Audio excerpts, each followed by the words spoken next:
A glória de duas naturezas de Cristo numa única pessoa é tão grande que o mundo incrédulo não pode ver a luz e a beleza que irradiam dela. Muitos hoje negam que Jesus Cristo é o Filho de Deus e Filho do homem ao mesmo tempo. Mas esta é a glória que os anjos anelam sondar, diz 1 Pedro 1:2. Satanás levantou-se em orgulho contra Deus no céu e depois tentou destruir os seres humanos na terra, os quais foram feitos à imagem de Deus. Em sua grande sabedoria, Deus uniu em seu Filho ambas as naturezas contra as quais Satanás havia pecado. Cristo, o Deus homem, triunfou sobre Satanás através da sua morte na cruz. Aqui está o fundamento da igreja. Deus suspende a terra sobre o nada, diz Jó 26:7. Entretanto, ele fundou a sua igreja nesta rocha inamovível. Tu és o Cristo, o Filho do Deus vivo. Mateus 16:16.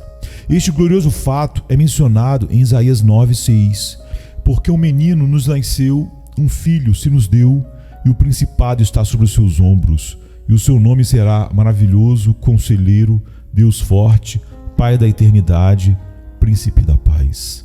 Assim como o fogo estava na sarça que Moisés viu, igualmente a plenitude da deidade habitava corporalmente em Cristo, que foi feito carne e habitou entre nós, como está em Êxodo 3:2, Colossenses 2:9 e João 1:14. O eterno fogo da natureza divina habitou na sarça da frágil natureza humana, contudo, a natureza humana não foi consumida. Então vemos a benevolência daquele que habitava na sarça, dirigida a nós, pecadores, como está em Deuteronômio 33:16.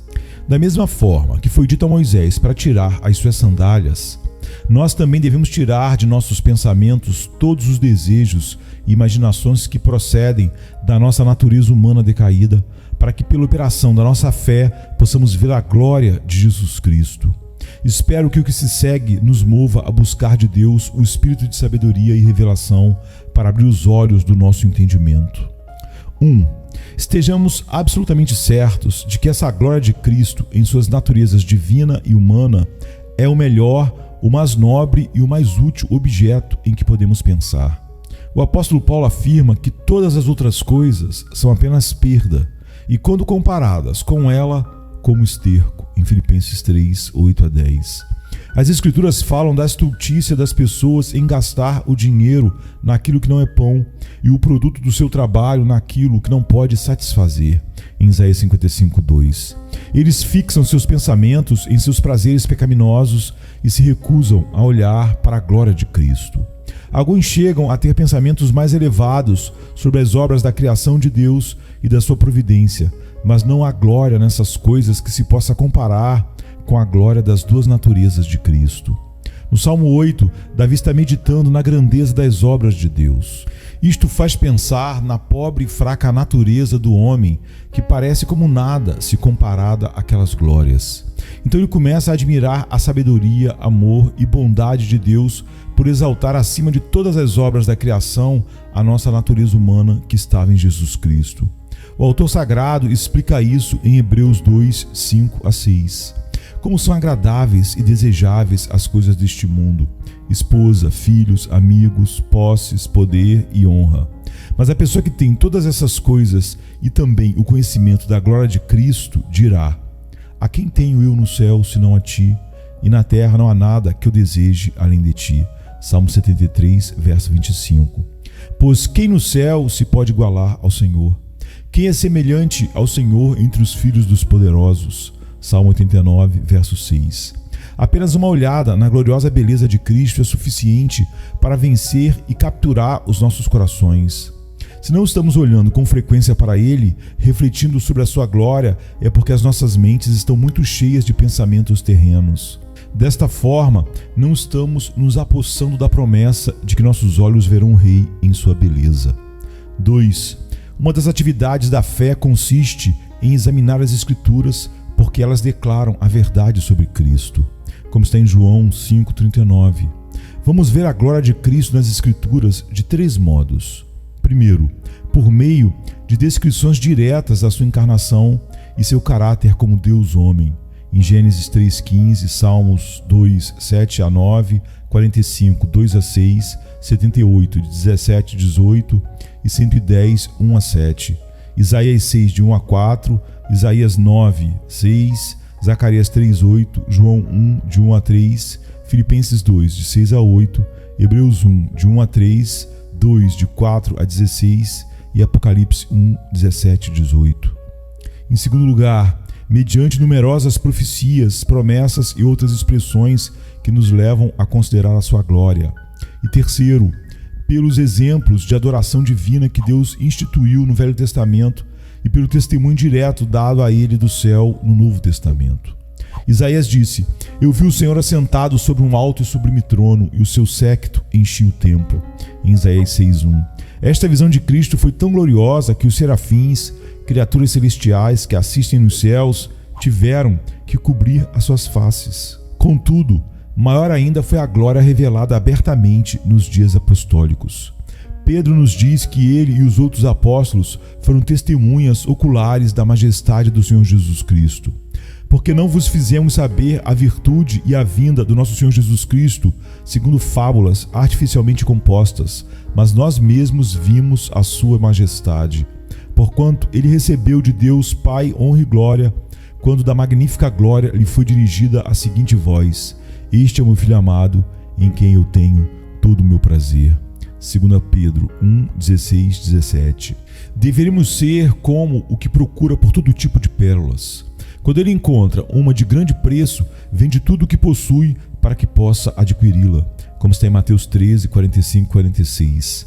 Cada verdade das Sagradas Escrituras é uma pérola que nos enriquece espiritualmente. Mas quando nos deparamos com a glória de Cristo, encontramos tanta alegria que nunca mais desejaremos dispor dessa pérola de grande valor. O glorioso da Bíblia é que agora ela é a única forma tangível de nos ensinar sobre a glória de Cristo. 3. Devemos meditar frequentemente sobre o conhecimento da glória de Cristo que obtemos da Bíblia. As nossas mentes devem ser espirituais e santas, libertas de todos os cuidados e afeições terrenas. A pessoa que não medita agora com prazer na glória de Cristo nas Escrituras não terá nenhum desejo de ver aquela glória nos céus. Que tipo de fé e amor têm as pessoas que acham tempo para meditar sobre muitas outras coisas, mas não têm espaço para meditar neste assunto glorioso? 4. Os nossos pensamentos devem se voltar para Cristo sempre que haja uma oportunidade, a qualquer hora do dia. Se somos verdadeiros crentes e se a palavra de Deus está em nossos pensamentos, Cristo está perto de nós, como está em Romanos 10, 8. Nós o encontraremos pronto para falar conosco e manter comunhão. Ele diz: Eis que estou à porta e bato. Se alguém ouvir a minha voz e abrir a porta, entrarei em sua casa e com ele cearei e ele comigo. Apocalipse 3, 20. Este verso, erradamente, é usado para chamar as pessoas ao arrependimento, mas aqui ele está falando sobre comunhão com uma igreja. É verdade que há momentos em que ele se retira de nós e não podemos ouvir sua voz. E quando isso acontece, não podemos ficar contentes. Devemos ser como a noiva no Cântico de Salomão 3, de 1 a 4. De noite busquei em minha cama aquele a quem ama a minha alma. Busquei-o e não achei. Levantar-me-ei, pois, e rodearei a cidade, pelas ruas e pelas praças. Buscarei aquele a quem ama a minha alma. Busquei-o e não o achei. Acharam-me os guardas que rondavam pela cidade. Eu perguntei-lhes: Vistes aquele a quem ama minha alma? Apartando-me eu um pouco deles, logo achei aquele a quem ama a minha alma. Detive-o até que o introduzi em minha casa de minha mãe, na câmara daquela que me gerou.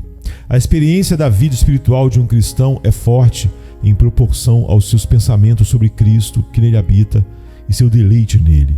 Gálatas 2:20. Se tivermos deixado Cristo ausente de nossas mentes por muito tempo, devemos nos censurar por isso. 5. Todos os nossos pensamentos sobre Cristo e sua glória devem ser acompanhados de admiração, adoração e ações de graças. Somos convidados a amar o Senhor com toda a nossa alma, mente e força. Marcos 12, verso 30. Se somos verdadeiros crentes, a graça de Cristo opera em nossas mentes e almas renovadas e nos ajuda a fazer isso. Na vinda de Cristo, como juiz no último dia, os crentes ficarão cheios de um tremendo sentimento de admiração por sua gloriosa aparência. Quando vier para ser glorificado nos seus santos, e para se fazer admirável naquele dia em todos os que creem. 2 Tessalonicenses 1:10.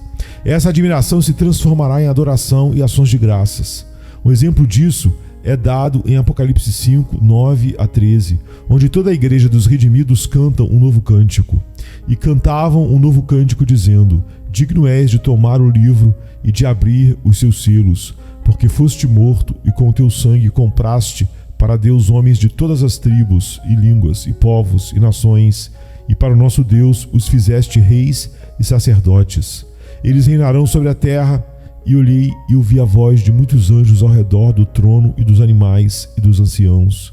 E era o número de milhares e milhões de milhões, que com grande voz diziam: digno é o Cordeiro que foi morto de receber o poder e riquezas, e sabedoria e força, e honra e glória e ações de graças.